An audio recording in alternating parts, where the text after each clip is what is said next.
Welcome back to Why We Don't Date These Guys. I'm Navy Guy, I'm Joel Guy. and we're still recording via Zoom. Because we enjoy technology. We're not stuck in the past with that horrible technology known as decent microphones. That is very true. I mean, every time we try to hook up microphones to my computer, it just mutes me, so I don't know what's going on with that. That's a really good point. Naomi, I think our topic today is pretty obvious given the title, but before we jump in and discuss, I want to try a drink again without you because I like hogging sodas to myself.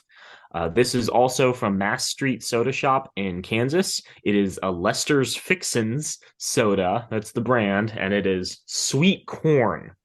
And I've already cracked this open. I haven't sampled it, but it smells very strongly of like fresh corn. Like, you either get like a stalk of corn at the store, you pop open a can of corn. So I'm thinking this is going to taste just like straight corn. Oh my God. Yeah, that tastes exactly like a sweet like soda corn. That's pretty iconic. I am shocked. It's not like fake popcorn flavor. It's like very distinctly like corn. I am blown away. You can make an entire dinner out of just the weird sodas in the soda shop. I If you want to taste corn soda for whatever reason, this is the soda for you. Naomi, 2023 is coming up. We discussed this at the beginning of 2022, and I wanted to revisit the concept of what dating trends we expect in 2023. And before we get into that, I think it's worth discussing our relationships and anything we think is going to be different or new that might like put a different spin on the relationship in 2023. For me and Lauren, fingers crossed, will be getting a job that she'll be working 5/8 at. She thinks that's the best schedule for her. She thinks 4/10s she's less productive in. So that means that she's probably going to be gone more from the house, and she will be like less available on Fridays, which is my day off. So I don't think it's gonna be too much of an issue because I do a lot of like volunteering and other like activities like shopping on Friday. But I don't know. It's gonna be less time together, certainly. You're also One an thing, avid shopper. hmm? You're an avid shopper. I wouldn't call myself avid. I go with a list. I have a goal, and then I find like discounts on produce, and I'm just like, I could make tasty whatever. Remember that one time you brought home so much avocado and we had like 8 batches of guac? Yeah, it was amazing. Are It you was a complaining? great, it was a Or are great you week. Yeah, recounting it with fondness? Okay. I definitely am. Um, One thing that we're going to be doing in the coming year is we have at least two weddings already scheduled. Not our own. We are visiting different states to visit, friends who are getting married. We don't know all the details yet, but we will be doing some travel in relation to that. That's not something we've done together, and we've certainly not gone to any major events as like a couple like that. So excited. Um, we have talked about, and I know Lauren's following through on taking some classes together on a couple. She's still looking for a way to get me in, but she signed up for a pottery class that only had one spot and like put me on the waiting list. So it's possible She's I may like, get in on. I think there's more than one seat in the class. She just wants to take pottery alone. She's like, this is my alone time. Don't get away from me. That's fair. I'm not going to dig too deep into this, but we certainly want to do something like that, like an arts and crafts thing. Maybe take like a dance class or two, just so we're not completely incompetent at weddings. It feels like important to have some basic skills on the dance floor at a wedding. And then we're doing a lot more, and this was something that kind of ended 2022 on. We're doing a lot more like at home, like little projects and like little crafts. We're doing a lot more Lego sets together. We've been making soaps and candles. We really enjoy that, and then handing them out as gifts later down the line. And then we ordered from Etsy last week embroidery kits. So we're gonna do like kind of follow the directions embroidery. And we're excited to see how that turns out. But we're definitely trying to find like more projects and more things to keep ourselves entertained. And I think 2023 will reflect that. That's Naomi, anything for your year ahead? no, but I want, well, yes, but I want to compliment first the initiative that you're taking for more bonding time with your girlfriend. I appreciate it. I don't know if it's So, I don't know if it's bonding time per se. I feel we're like already bonded. We're like whatever that strong bond is. I'm gonna say yeah. Ionic, and someone in the comments is gonna be like, actually Ionic are the weakest bonds. So you're saying your relationship's weak, you loser. But yeah, like I think we enjoy spending time together. And one of the things we've discussed that we like consider to be like a realistic fear is we're going to fall into like rote patterns in a relationship. And so it's really important to both of us that we like do different things and keep our relationship like fresh and exciting. And I think that's a problem a lot of couples deal with where like the magic wears off after a couple of months or a couple of years. And it's really important to always treat your partner, in my mind, as someone that you're dating, someone who you like want to do fun activities with and put your like best face forward on. Naomi's doing this horrible So face where she's cute. like, "It's so cute. Oh, I'm a Disney princess." Oh. Oh my God. So my 2023 is looking exciting. I start my job, my new job, the third of the year. I accepted a job at health clinic. Mm. I'm working as a in a lead position for an HIV grant that they just received, which I'm super excited about because that's something that I'm really, really interested in.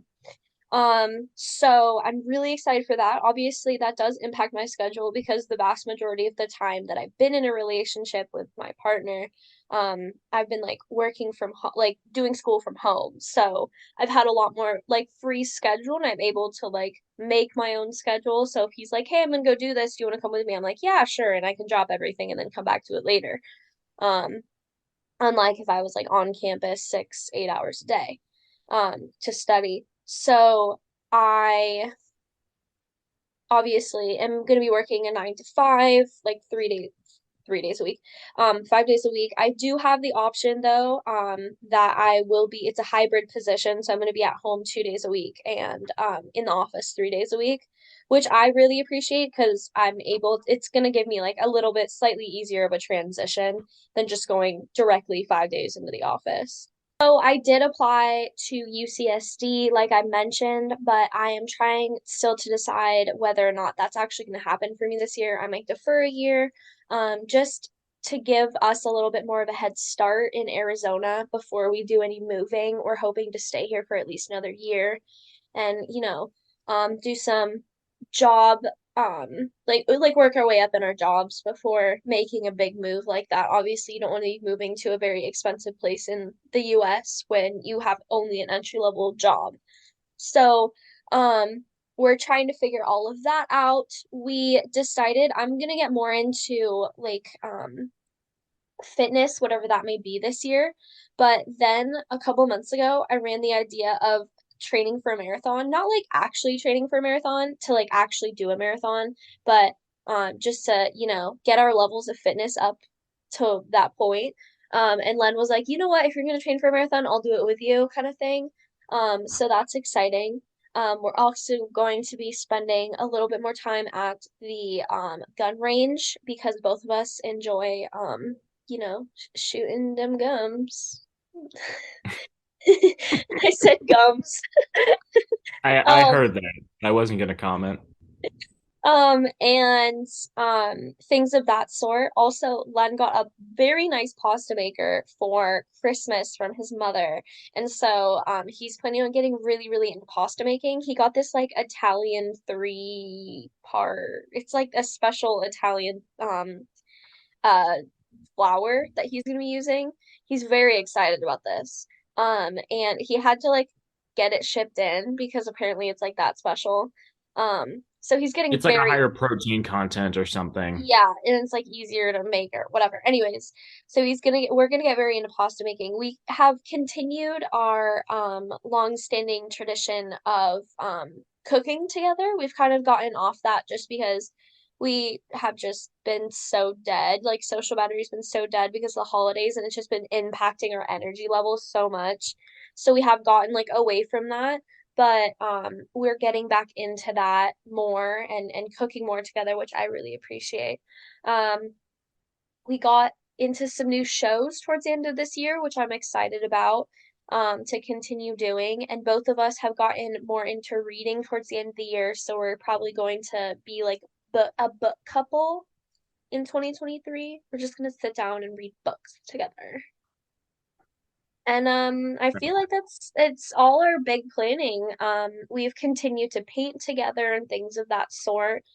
We like to do things together, but also he has things that I don't like to do and vice versa that like I'll do alone without him and He'll like play video games and, you know, we like to have our own space and cohabitate in together, but also have our own space where we can do our individual hobbies and stuff. And I think that that's really helpful in a relationship, especially when you're living with your partner.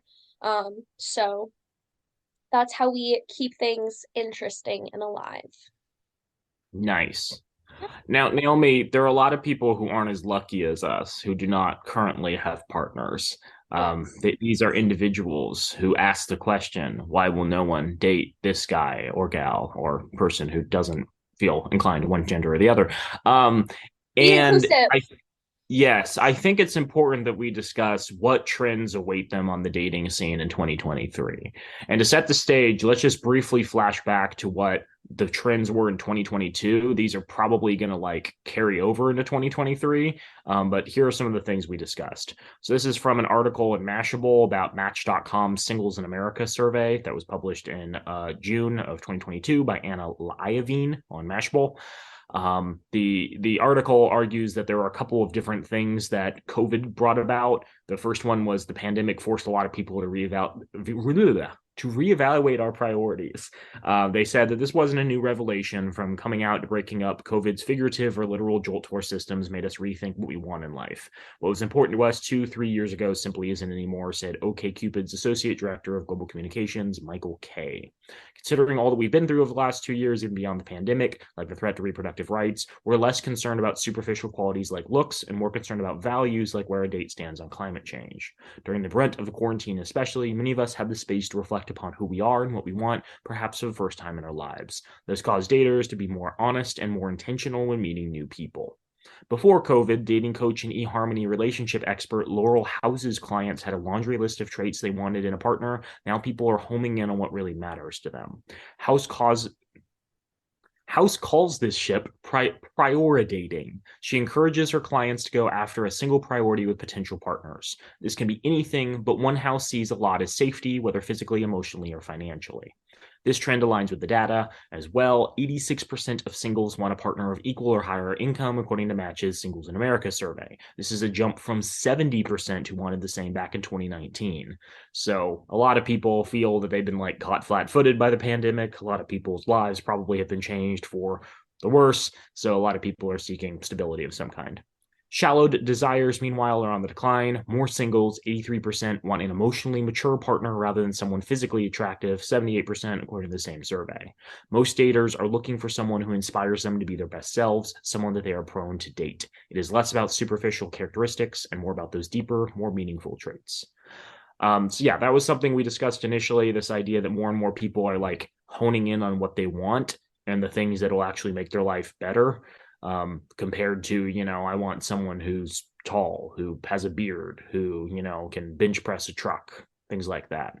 Naomi, you have a number of friends who are dating casually. Do you think that aligns with what they're doing, or do you think they're in a completely different place? It honestly depends on the friend. Like I've obviously seen a difference and I think it also depends on our age, just because none of my close friends are looking for serious relationships right now. They're more looking for like more casual dating. And if anything serious comes along, they'll take it, but it's not their main priority.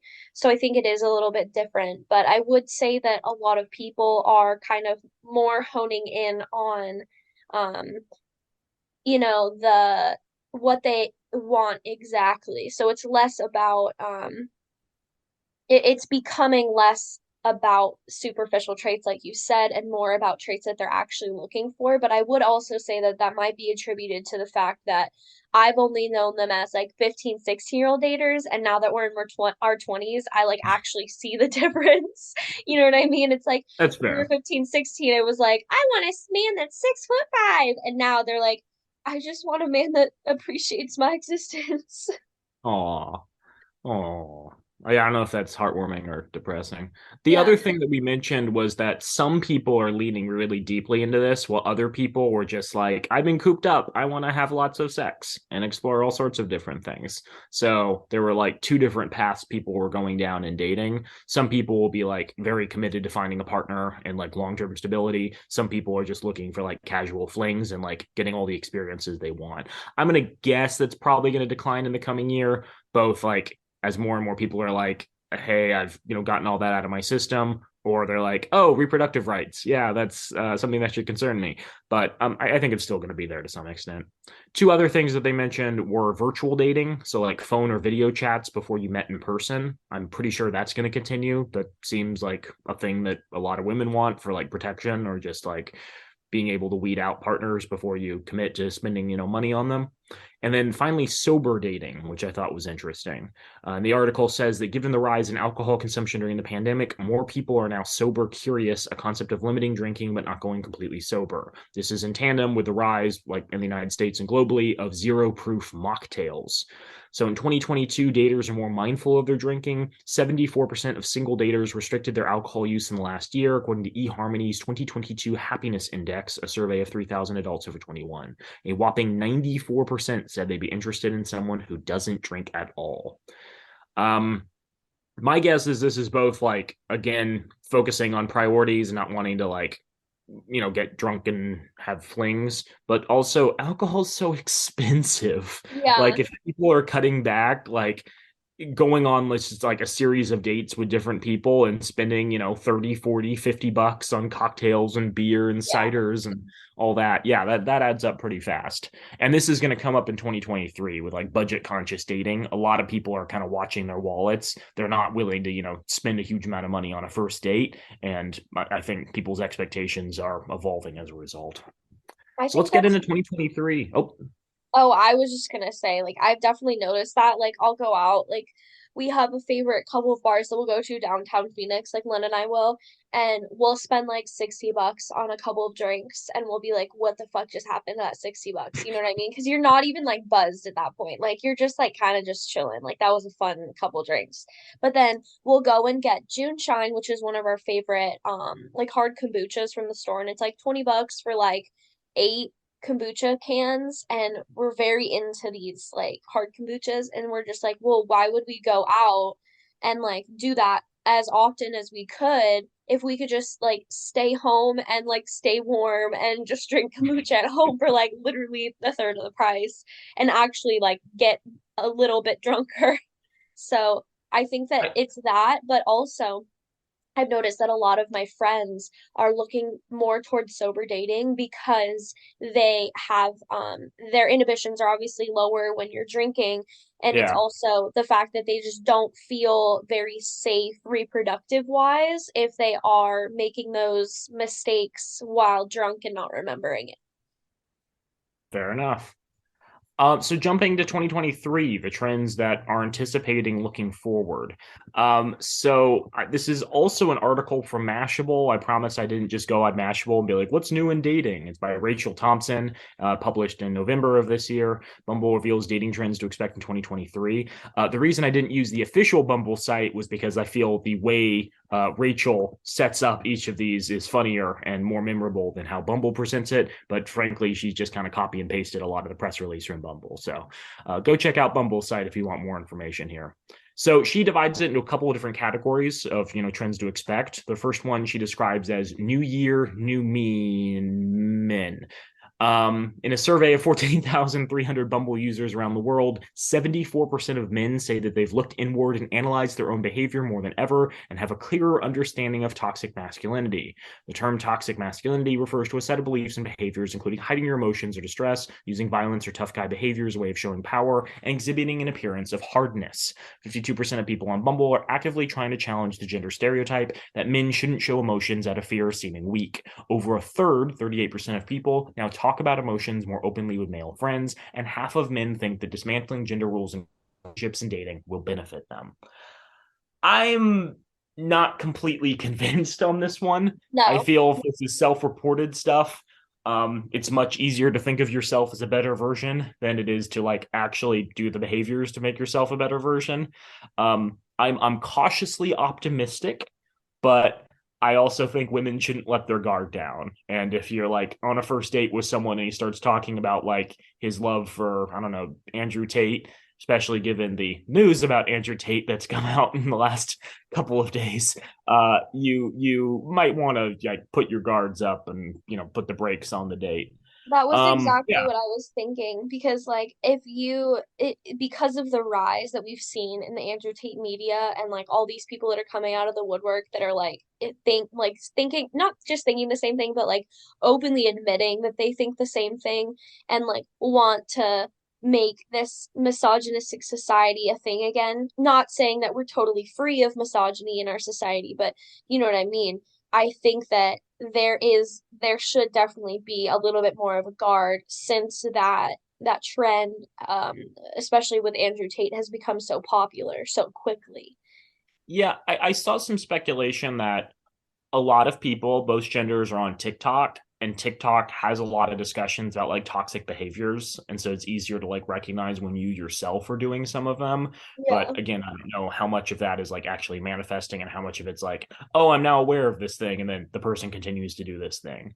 yeah. I also think it's concerning that 74% of men say that they've looked inward and analyzed their own behavior more, which means that 26% have done nothing or have analyzed their behavior less.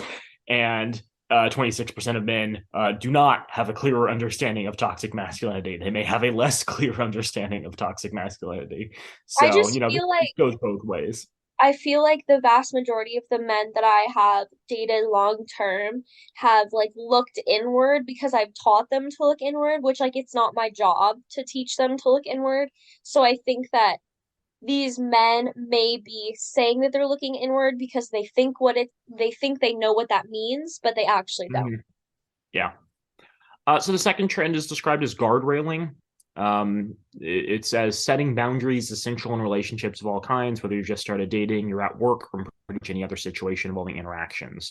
63% of daters said they're now clearer about emotional needs and boundaries, and 59% more thoughtful and intentional of how they put themselves out there, with 53% aiming to not overcommit to socializing. So I think a lot of people are like, hey, I realized that like maybe I'm stressing myself out by like forcing myself to go out on dates, forcing myself to go to social events with the like intent of finding a partner. I'm not going to like put that on myself. If like it doesn't manifest, it doesn't manifest. I'm not going to worry too much about that. I think it's good too because it does genuinely seem like our culture is pushing people to speak more openly about their emotional health. And I'm happy that that's the case. I just don't know how quickly it's changing. Any other comments on this? No, I definitely think that there has been obviously an uptick in talking about your mental health and your emotional needs, but I don't think that it's anywhere where it needs to be. Yeah.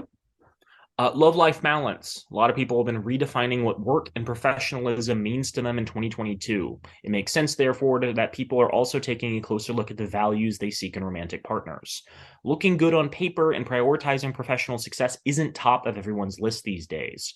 54% of people surveyed care more about their work life balance than their career status when they're looking for a partner. 1 in 10 people will no longer date someone who has a very demanding job, and 52% of people are actively trying to make more space for rest in their life. I I think this appreciate goes that. along. Yeah, I think this goes along with a lot of the unionization and like anti-work rhetoric that's been going around on social media. A lot of people are like, "Oh, if I work harder, I don't get rewarded. If I work harder, that doesn't mean I get a promotion. If I work harder, that doesn't mean I get paid more."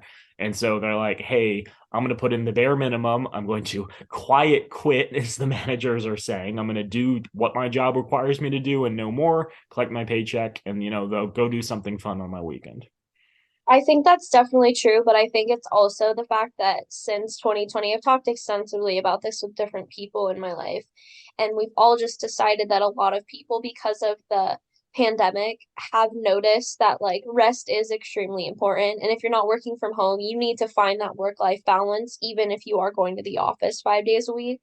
And so this is a direct product of the pandemic right here. Like we're in the dating trends because I know a lot of people that will not date people with demanding jobs because they don't want to have to deal with that stress themselves. Because it's like, okay, if we have a date Friday night, but your partner's like, oh, I have to work, then that's like emotionally taxing on you as well, Mr. on some Jenkins needs level. this report by Friday. Yeah, exactly. Freaking Mr. Jenkins. Mr. Jenkins. Open casting. 1 in 3 daters are now more open to considering dating beyond their type. In the United Kingdom, in particular, 52% of daters are expanding their horizons beyond what they typically go for. 1 in 4 people are also putting less pressure on meeting other people's expectations of who they should date. This partially, and I think we'll get into some other stats about this. This partially has to do with like people who are more open to queer dating, people who like are bisexual and maybe weren't comfortable dating both sexes, and now are like, okay, like I'm willing to do that. But it also has to do with like body type. So I think a lot of people, for years been looking for like tall, leggy blondes or like hot, buff, bearded man or something. And now are like, okay, emotional stability is more important to me than like a guy who can put me over his head. And like, that's how we reach the top shelf when, we need to get something off the top shelf. Yeah, I think a lot more people are open to figuring out what's most important to them and everything else being like negotiables.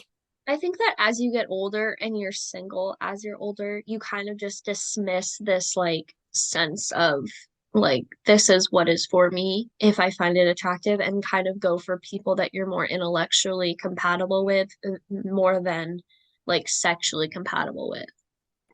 That's interesting because I don't know if the average pool of daters is getting older, but there is something. Let's jump ahead to dating renaissance. Many of us know someone who had a pandemic breakup. Per Bumble's data, 39% of people on the dating app ended a marriage or serious relationship within the last 2 years. No way. 2 of 5. Those individuals are not entering a second chapter, or a renaissance, if you will, and some of them, 36%, are using dating apps for the very first time. So I think there's this huge skew in people who've like left toxic relationships, who are familiar with all these behaviors, who know what they're looking for, who Yeah. thought they'd already settled down and now are reevaluating, and that's really going to change dating. That's going to be like a Me big as blow. fuck. Because when I left my last relationship, I was not looking for anything. And then I met someone who was not my type at all. And then now I'm in this situation and I'm living with him. Yeah, I think we've discussed this before on the podcast, but it is my belief that like there's going to be less people moving forward who get together in like long-term committed relationships, but those that do get together on balance are probably going to have healthier, like stronger relationships.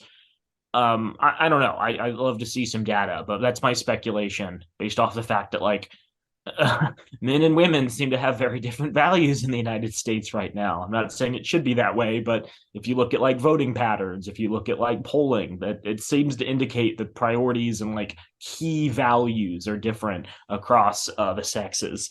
And so, yeah, I think it's going to be a little more difficult to form a partnership, but the partnerships that do form through people who have higher expectations of their partner are going to be like stronger, and that's good. I think that's good. Two others: ethical sexploration. So 43% of daters are navigating sex and intimacy in a more exploratory and open way, while 53% believe it's paramount to express sexual wants and needs early on in a relationship. Over the past year, 20% of daters have explored their sexuality more, and 1 in 8 people are considering ethical non-monogamy.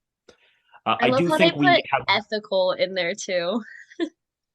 that's an interesting point. Yeah, the difference between like non-monogamy and ethical non-monogamy is like one of them you have permission of your partner. um, Consent, yeah. yeah, and I think I don't know, there seems to be a significant rise in the cultural use of the term cucking. People are certainly more aware of like this trend. Yeah, I think women, in my experience, seem to now have the value that they care very deeply about personal autonomy and they don't like limits being placed upon them. And like, I think that's always been true to an extent, but I think that now encompasses things like sex as well. I think it's probably my gut instinct is for years the people in relationships who've been like we should open this up have probably been the men who are like, yeah, threesomes, it's gonna be great, baby, you're gonna love it. And I think women are now a lot more comfortable. They're coming around to like be like, hey, I don't feel my needs are being met, or alternatively, I'm interested in like exploring things with the opposite sex. Let's open it up so I can try some stuff and kind of self actualize in that way. And I think a lot of people are comparing emotional health and like mental well-being to like sexual expression. I think there's a conflation of the two, and I don't think that's good or bad. I think it makes sense based off how our culture like treats sex. But it is an interesting trend to watch. If anyone needs a show recommendation, watch crap, I'm spacing it. It's called The Sex Room on Netflix. And it is so good. The woman who run How to Build a Sex Room. Sorry. The person who it like the person who does the remodeling. It's like remodeling shows, but on acid, essentially, because she's just building sex rooms for couples and like polyamorous. Do you call people in a polyamorous relationship couples? Because that couple implies Ruffles? no, no, no. It's like more. It's like a group, a polyamorous group. I don't know. Okay, well, people in polyamorous relationships as well. So gay she did gay relationships, she did lesbian relationships, she did relationship non-binary relationships. She like did the whole thing, but she's great. She's British. I love her. She's old. And she was great, and she made a lot of really hard interior design choices, but at the end it all came together. And it was a great exploration because she also explored kinks with these couples that she was building sex rooms for. And it was a great exploration into like all these different types of things that you wouldn't normally see on television. So watch that show if you're My interested. personal belief, I'm not judging these individuals, but who can afford to have an entire room of their house turned into No, a I section? know. It's I like, know. that should be a roommate room so they can help you pay rent in No, this I know. economy. Len and I were watching it together and we're like, how the hell do you have that much room? But a lot of people would make like their pantry into like a sex room or like their What? basement or something. Like it was really one couple, oh my God, it was so bad. One couple was living in a van and they made their van into like a sex room, like a takedown put up sex room where you could like take down items, like put up things, you know what I mean? That's so But it much was just, work. I know, I know. So it was just interesting and how creative she got about it. Okay. The last trend that was discussed. Oh, sorry. There's actually two more. The second to last trend is wonder love. 33% of people on Bumble are now more open to having relationships with people not in their current city. With more jobs allowing for flexible work arrangements and even digital nomad arrangements, 14% of daters have explored the prospect of becoming a digital nomad and dating people from far-flung destinations. I think that has something to do with values. Like if you grow up in like a super conservative area and like want to date progressive individuals, yeah, you might be open to like dating people who are from, two states over. I think also if you're no longer as concerned with finding a partner who's super attractive, like it matters less like where that partner is. I don't know. And then, especially as we talk in line with like ethical exploration, if more people are open to like having their partner have sex with other people, it doesn't really matter where you two are located. You can still have a healthy relationships, far apart while, having active sex lives. I agree with Okay. The that. last one they talked about, and this ties into what we were talking about at the end of the 2022 recap, money will be less of a taboo date topic. Those who are dating in 2023 might encounter more honest conversations about money with their dates because 28% of people report that they're setting financial boundaries in their dating lives. Those conversations might be about what people are comfortable spending. Dates are also getting less elaborate. 32% of people are less impressed by over the top first dates, and 57% of people are more interested in casual dates than something fancy. Yeah, as someone who's in a relationship, boy, dates are expensive. Well, that and also it just like, especially this time of year where like there's so many holidays and like you have to see family and that kind of Hmm. stuff. It's just like you're so burnt out that you're just like, can we just stay on the couch, please? Yeah. I think we're in a point now where like the average income of people our age is about all the same. Like there's certainly going to be people in like the upper top 10%, the bottom top 10%, but for the most part, like people are making between like 15 and $20 an hour, Yeah. regardless of really where they are or what their education is, and that's deeply depressing. So yeah, like everyone's dealing with increases in food and rent. Everyone's like having issues adjusting to inflation. Everyone's, cutting back on certain things. This is like just a normal thing. It's not something you have to be ashamed of. It's something you can be deeply disappointed in our like economy for doing to you, and deeply disappointed in our government for. But like, yeah, you can talk about this openly. It's not like a black mark upon you. It's not a moral failing or anything. It's genuinely like greed and exploitation going on all around you, and everyone being affected by it. I completely agree. Couple of other things from some different articles. So, Women's Health Mag also did a piece about the dating trends of 2023. This was actually published this morning by Lexi Inks on December 30th, the biggest dating trends of 2023. They kind of reiterated some of the Bumble stuff, but had a few interesting insights that I didn't see elsewhere. The first was that more women are making the first move.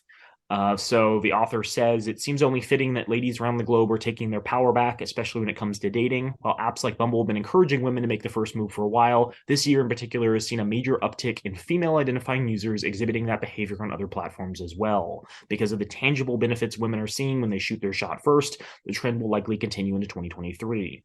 This year on OkCupid, more than 8 in 10 women said that they would send the first message, and it's benefiting these women, said Michael Kay, dating expert and head of global communications at the app.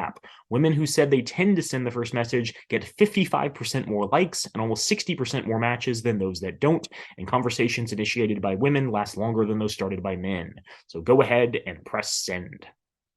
That's so true. Because when I was on dating apps, men would be like, "What's your social media?" And that'd be the end of the conversation. I'd be like, "Nope." You have an OnlyFans? I'd subscribe. Cannons, absolute cannons. No. The thing is that I don't think that they would subscribe to an OnlyFans of mine because everyone's broke right now. That's true. I think I should mention in our relationship, Lauren sent the first message, which was a reply to one of the things I had on OkCupid, which was like, "Hey, here's a little secret. That new high-waisted denim you purchased looks great on you." And she replied to this and was like, "Thank you. I just bought high-waisted denim, and this spoke to me on a personal level." And that's what got us talking. I think we've been talking, I don't know, we're kind of dancing around this topic, but I think it's fair to say a lot of women are turned off by normal behaviors of men right now. Yes. A lot of men have like just normal beliefs that happen to be deeply misogynistic. Like Mhm. it's hard to find men who buck the trend, so to speak. And so I think a lot of men, even if they, aren't skeevy individuals, have difficulty, starting conversations with women because women, have their bristles raised. They're immediately looking for red flags. And so as a result, everyone has difficulties with dating, but men, maybe even more so in terms of response rates. So women in particular, I feel the dating market is now more inclined to, because yeah, if men are responsive to you sending the first message and you feel comfortable with them, you have the ability to like pare it down to, a group of individuals that, even if they seem quote unquote out of your league, are probably going to be a lot more receptive than usual. I would totally agree with that statement. I think that like when you're on a first date with someone, you can kind of tell like what their thoughts on like reproductive rights and stuff like that without even like asking directly, just like dance around the topic and like figure those things out. And that's like a really good way of weeding out the bad ones. And I would even say that you can do the same thing like via a dating app before you even get to the first date, like figure that shit out. When I was initially like I was the one Len liked me on Hinge, that's where we met, and then I was the one who messaged him first. Like he liked some like a picture or something, and I messaged him first. And we chatted for a while, and then we like immediately talked about things that were important to me because I was like, I want to weed out the ones that I dislike fast. And so as we continued, it was obviously easier to figure out like where he stood on subjects that were important to me. And I would say that the vast majority of the men that I was interested in at the time were not like were interested in the or did think that, let's just say, reproductive rights were important. Mm-hmm. I went on an awful first date. Len and I were friends at the time, and I went on a date with another guy, and I was so turned off because this guy was like, "Oh, I don't really follow politics," and I was like, "Ew, this date is over." Well, there was a lot of bad things on this date, but that was just one of them, and I was like, "Yeah, this is gross." The fact that like you don't follow politics and you just like that's such a privilege. Like that is such a fucking privilege. Mm-hmm. Okay, so I have a couple of predictions for 2023, but before we get into that, I just want to dig into the singles in America data because there's a couple of interesting tidbits, whether or not they reflect like general trends. So their 2022 study was based on the attitudes and behaviors taken from a demographically representative sample of 5,000 US singles between the ages of 18 and 98. Generations are defined as Gen Z, 18 to 25, Millennials, 26 to 41, Gen X, 42 to 57, and Boomers, 58 to 76, which means that there are people from the silent generation who are dating the 77 to 98, I suppose. That Woohoo! is very interesting. So 84% of singles say they prefer casual dates over stuffy wine and dishes. They've also dressed down their expectations, thinking of first dates less as high pressure first impressions and more as opportunities to meet someone new. When it comes to dating experiences, 77% say they like learning about new people, and 53% say that they find dating a helpful tool to learn how to be their best self. Friendships bring a long list of benefits. For dating advice, 48% of singles lean on their friends. Another 33% turn to their family. YouTube and social media search bars console 21% of today's singles, while 16% ask their therapist and 14% seek dating advice where they find dates. 16% of singles go to therapy. That is interesting. Um, but yeah, 20% of singles using YouTube in order to find That dating was advice. so gross. Because probably the first thing that pops up is like some Andrew Tate shit. Mm-hmm. Snap judgments are out. We've kind of discussed this already, but they have some stats. 49% of people have fallen in love with someone they weren't initially attracted to, up from 38% in the last decade. So you may need to go on a date or two or three to like figure out if you're like deeply connected with someone. If they're not like immediately, knocked out for having horrible opinions. Oh, maybe maybe you're onto something. 70% of singles are open to finding a relationship today, with 35% saying they're keen to meet a partner within the next few months. I think that's in line with what we talked about, where people coming out of COVID are like, I know what I want. I want to settle down now. Young singles are especially sold on long term relationships, with 80% indicating they'd like to find something that lasts. Couple of other things. The singles aren't really convinced about VR dating and the metaverse, but they 48% want to get to know each other over the phone, 43% prefer text messages, 29% like to use social media, and 11% said that they would be open to using the metaverse to meet new people. You have to A think couple of outside the things. box when meeting people. One more time.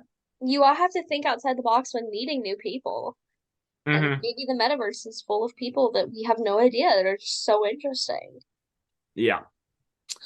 So regarding sex and sexuality, over one third, 38% of singles are more interested in exploring their body and sexuality than they were before the pandemic. Gen Z and millennials top this trend, with Gen Z at 54% and millennials at 47%. So more than half of Gen Z is interested in exploring their body and sexuality, which, okay, great. Consistent curiosity was found across both genders. Everyone is finding their own beat.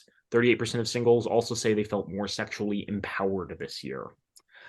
31% of people said their sexual interest became more vanilla since the pandemic, and that was mostly among Gen Z. So less exotic, more normal. 18% of singles say their sexual interest became more kinky since 2020. So back and forth. Interesting. Yeah, yeah. Regarding abortion and politics, 2 in 3 single women won't date a partner with opposing views on abortion. So, Preach. yeah, now keep in mind that's both conservative women and progressive women. So, it's conservative women who won't date a progressive man, and, conservative women or progressive women who won't date a conservative man. So, it goes both ways. But yeah, it's a pretty clear litmus test for values right there. 25% of women want to have less discussion about abortion with their partners, which means that 75% want the same amount or more. 18% of singles say opposing views would make them want to have more discussion about abortion with their partners. So, something to keep in mind. Daters expressed the overturning of Roe versus Wade will have a lasting impact on how they approach dating. 78% said that they will change their dating and or sex behavior due to it. 20% said it will make them more hesitant to have sex. 14% said it will make them more hesitant to date. So for all the men who are like on the fence about abortion rights, like even in like the most greedy interpretation where you care only about yourself, the dating pool is being limited because you refuse to accept women's rights. Like at least do it for that. Roe's reversal will change dating lives in three ways: more condom use, more sex hesitation, and more fear of pregnancy. 17% of singles say that they have lost friends due to opposing views of abortion. And then in terms of love and acceptance, these are some interesting stats. 56% of singles want a partner who supports people's freedom to identify as something other than their biological sex. 41% of Gen Z and 31% of millennials are open to dating someone who is trans. 56% of Gen Z and 42% of millennials are open to dating someone who is pansexual, and 44% of Gen Z and 31% of millennials are open to dating someone who is gender non-binary. Voting is hot, Naomi. 58% say it's now more important than ever to know a partner's political views. 37% said that having too strong an opinion is a deal breaker. 31% also said that it's a no-go if a potential partner has no opinion. 28% don't want a partner who isn't registered to vote. 24% would avoid a date who is not planning to vote, and 22% said it is a deal breaker if their date did not vote in the last election.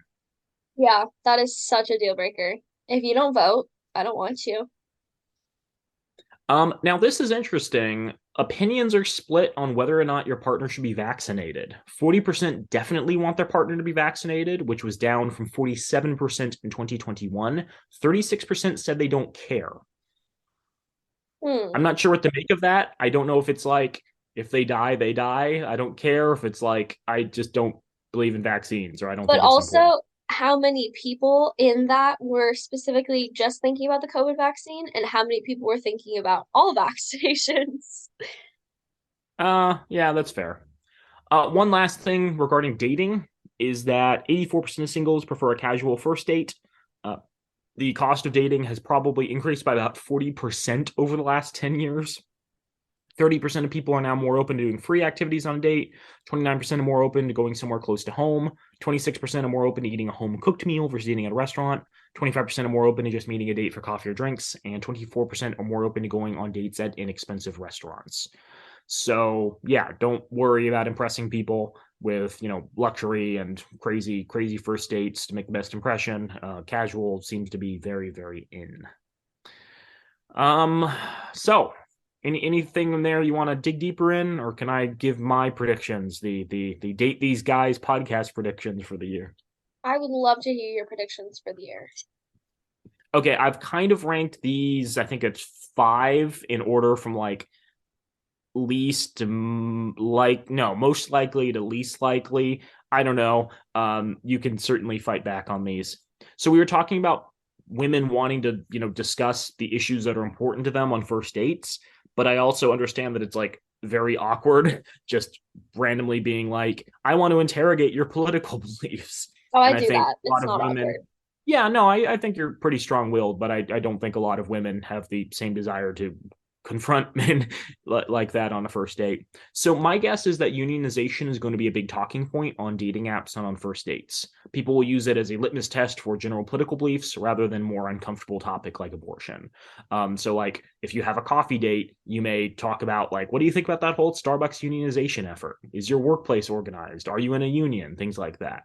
I think a lot of individuals are recognizing the importance of worker rights, and given like the unionization trends around the country, like a lot of people are unhappy with their work environment and are making changes. Other people think that Starbucks workers are entitled and shouldn't be making more than $15 an hour anywhere. And I think it's a very interesting conversation to have about what do workers actually deserve. I think that that is not a perfect reflection of political beliefs, but a really good starting point for understanding how someone thinks. I think that the Starbucks question, like, do you think Starbucks should be unionized, is the new do you tip on dates? Ooh, that's interesting. Yeah, because like before it was like, oh, is my date a nice person? If they pay, are they gonna tip well? And now it's like, Okay. Do you believe that baristas should, make a living wage? Hmm. Interesting. Did you ever see Reservoir Dogs? No.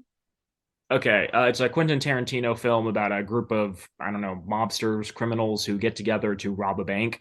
And it's this like weird split narrative where like you don't really know what happened, what went down at the robbery, you just know what went wrong. And so most of the movie is just them trying to piece together what went wrong and figure out how to like solve this issue. But the opening scene is all these like criminals sitting at a diner and they're eating uh, uh, breakfast, I think. And the head guy is like, "Hey, I'm going to pay. You guys put down the money for the tip." And they have this long-winded conversation about whether or not they should be tipping. And one guy's like, "Yeah, I don't tip. I just hate tipping." And it's interesting because it's both set up for like their individual characteristics and their beliefs in the film, but it also is like this bigger discussion of tip culture. And I kind of want to see a remake now where it's just a bunch of gangsters discussing whether or not Starbucks should make $20 an hour or something. They're like sitting down, they're like, should we tip the barista? Should we tip the burrito? Yeah, they're just standing in line at a Starbucks and Yeah. like this whispered mumble conversation, so other people don't know that they have these horrible beliefs. I think the same thing is going to happen with COVID. So I think where you stand on lockdowns, do you still wear a mask in public? I think things like that are going to be really good litmus tests for people's beliefs. Election season is also coming in 2023. Sorry, that's how America works. It sucks. But yeah, there's going to be candidates announcing and they're going to be putting out policy positions and there's going to be debates and talks about like what, they stand, where they stand on different issues. And one thing is more people running for president will be analyzing the government's reaction to COVID at a national level. More people are going to be like, well, the government did a great job. The government did a horrible job. And it's going to be like a litmus test for their political beliefs. A lot of people will feel inclined to adopt the positioning of their preferred candidate. And so, yeah, I think it's going to be really, really easy to figure out someone's political beliefs based on where they stand on that. More people are going to be trying new hobbies, making up for lost time, trying to be more interesting in the dating world, simply like wanting to know more about themselves and trying different things. I know I'm doing this with my girlfriend. I know that there's a lot of different resources out there. Everything I see on Instagram now is like targeted advertising for classes to learn new languages or like learn how to draw or do stuff. And I don't think that's unique to me. I've seen several other people's feeds where I see similar stuff there as well. But yeah, I think there's going to be a big catering to like personal development you can do at home, whether it's apps or like going out and taking classes. And I think a lot of people are going to lean into that. Okay. Women having kids discourse is going to explode. There's going to be a lot of talk about women needing to have kids to be a good patriot. Women need to have kids because that's their purpose, etc. This is going to be a common talking point in politics and on dating apps. The reason I think this is conservatives are cracking down on women's healthcare options. This is in the status quo right now, 2022. Conservatives are infantilizing queer individuals who are 18. There's a lot of trans individuals or gay individuals who conservatives are writing bills for and being like, well, your brain isn't fully developed until you're 21 or 25, so you shouldn't be allowed to transition until like you've gotten to that point. And if you're like trying to appeal to 18-year-olds with your crazy like queer rhetoric, like this is really, really bad and you're grooming them. And so there's going to be this constant push to infantilize straight women in the same way, where it's like, well, 18-year-olds don't know anything. How can they make decisions over their reproductive health care? I think, unfortunately, younger men continue to lean in incredibly misogynistic influencers who think women belong in the kitchen and never should be given the right to vote.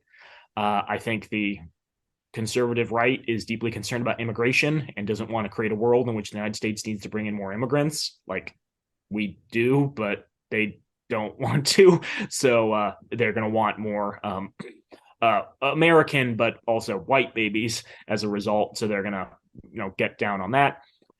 Business, we've talked about this before, in regards to abortion, is interested in maintaining a workforce down the line. There's concerns about U.S. birth rates declining. And so they're going to surreptitiously support candidates who have really hard stances on this.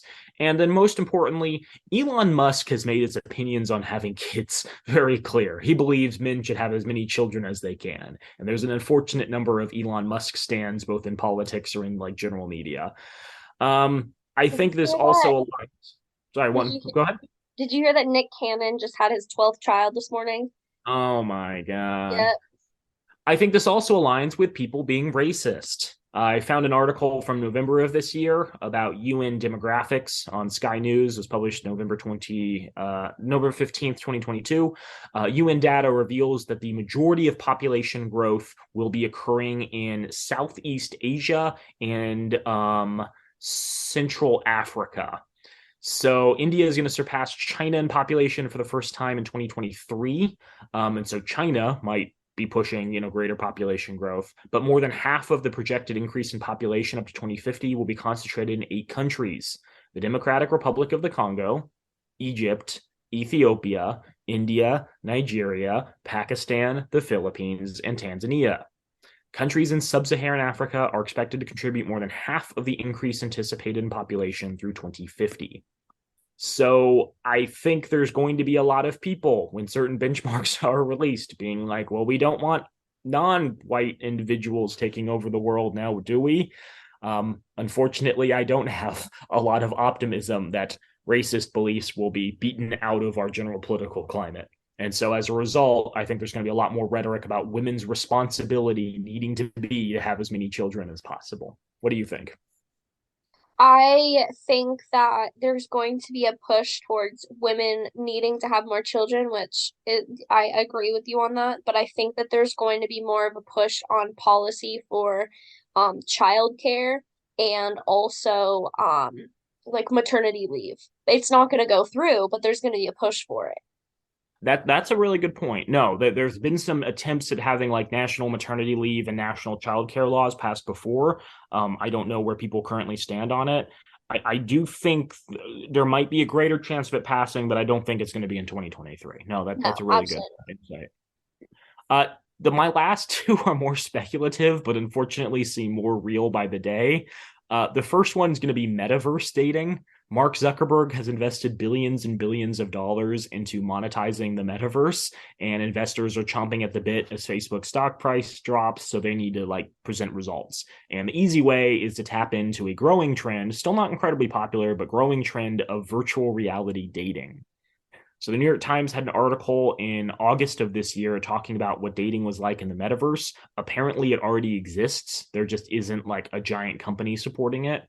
So the reporter talks about how she had matched with someone on NeverMet, one of the growing number of virtual reality dating services. There's also Flirtual, that is virtual flirting, which promotes safe magical dates in VR. There's Second Life's Lonely Hearts dating agency, and apparently Match Group, the company behind Match.com, OkCupid, Tinder, and Hinge, announced in November in 2021 that it'll be launching Singletown, a virtual space where singles can meet and organize pixelized rendezvous.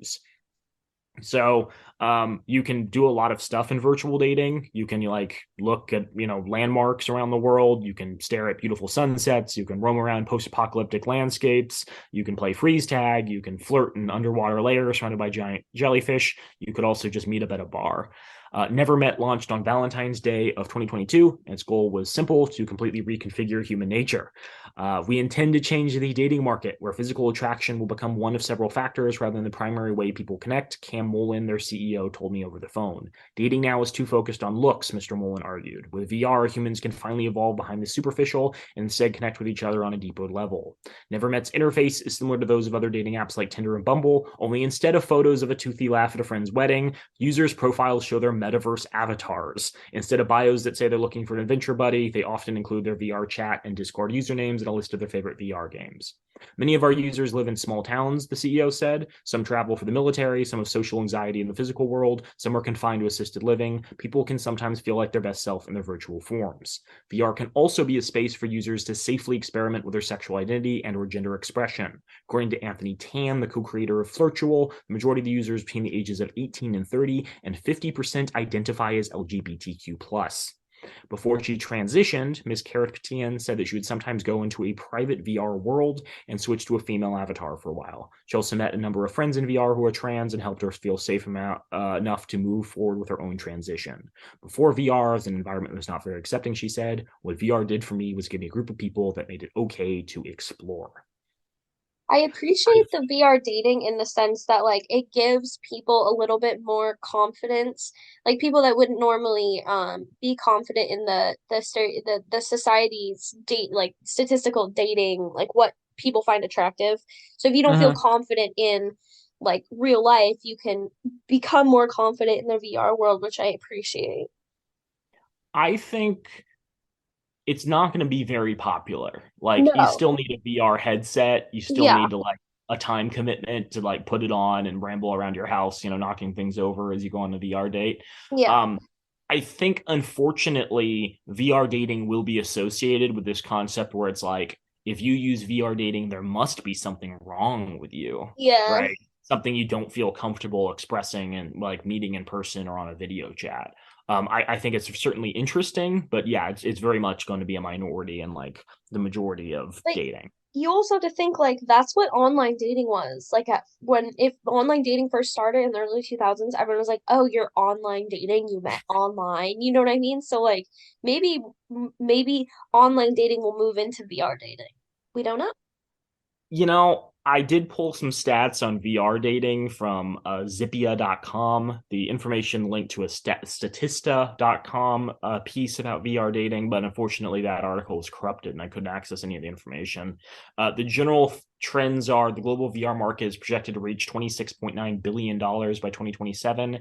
And it says, and I could not believe this stat, I don't know if it's true, but it's deeply concerning if it is, there are 57.4 million VR users in the United States, which is 15% of the country's population.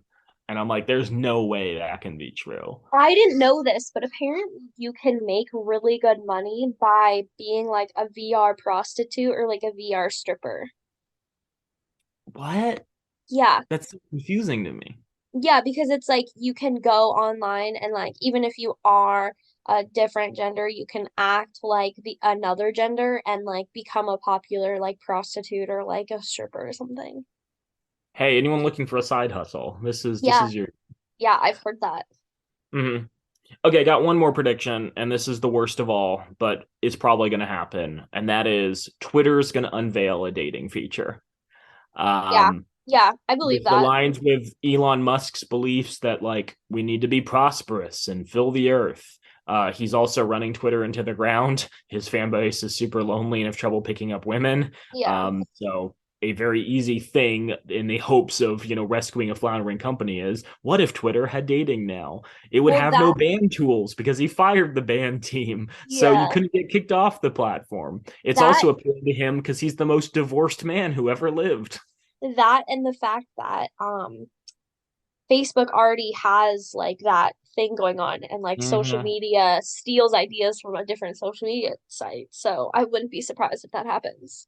And unfortunately, the integration seems pretty simple. Like you just add more details to your profile. There's an option to only see like profile Yeah. information that you can flip through. You can like and respond in private messages to tweets, which may already be like a feature, but similar to OkCupid, where you can respond to people's profiles. I think regardless of how it's implemented, we can be sure that it's going to be implemented incredibly poorly. Like I think a lot of people are going to be opted in by default, even though a non-insignificant portion of Twitter is already married or, underage.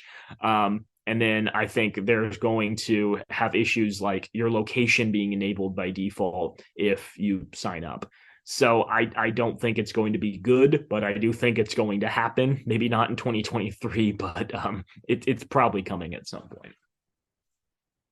So Naomi, did you have any comments before we wrap this episode up? I think we've covered it all. I think that your predictions are pretty on point, if I have to say so myself. I think that the VR dating statistics that you told me were actually pretty surprising. I had no idea that 15% of the country uses VR. Like that was just like, 15. no, I know. I know Oh, it's okay, good. okay. Yeah. I think you said Um, 50. no, that's pretty surprising to me. But I think that your predictions about like women pushing like the childbearing rhetoric is definitely gonna like come, especially in the 2023 when all the um people are running for president. I think that and the people are announcing that's going to be like a big thing is like reproductive rights and I promise you at least once you're going to hear like I want women to have more babies in like somebody's speech. Yeah, I Yeah. can't wait to hear Mike Pence talk about this issue. I'm Oh, sure he'll for have sure. non-objectionable opinions to He's any like of the them. fakest woke person I've ever seen. Like Mike no, that's Pence? not true. That's not true. No, because like he was, you know how he's like so like woke now that he's like against Trump after like the January I wouldn't 6th. call that woke. I know, but he's like he like considers himself woke because he's against Trump. What a cool dude. What a Can't wait cool for him dude. to be president. Ha. So, audience, have a great week. Use a condom. VR date. We love you so much.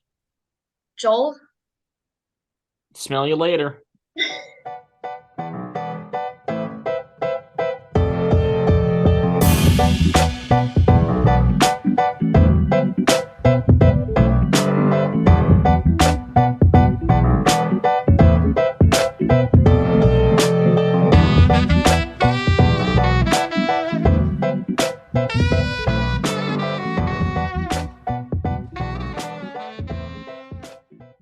We have many thanks for the use of our theme music, which is the song Drop by Ketsa. You can find more of their music online at ketsa.uk. You can also find Date These Guys online on Twitter and Instagram at Date These Guys, or visit our website at datetheseguys.org. If you have questions you'd like us to discuss on the podcast or marriage proposals for either of us, shoot us an email at datetheseguys@gmail.com.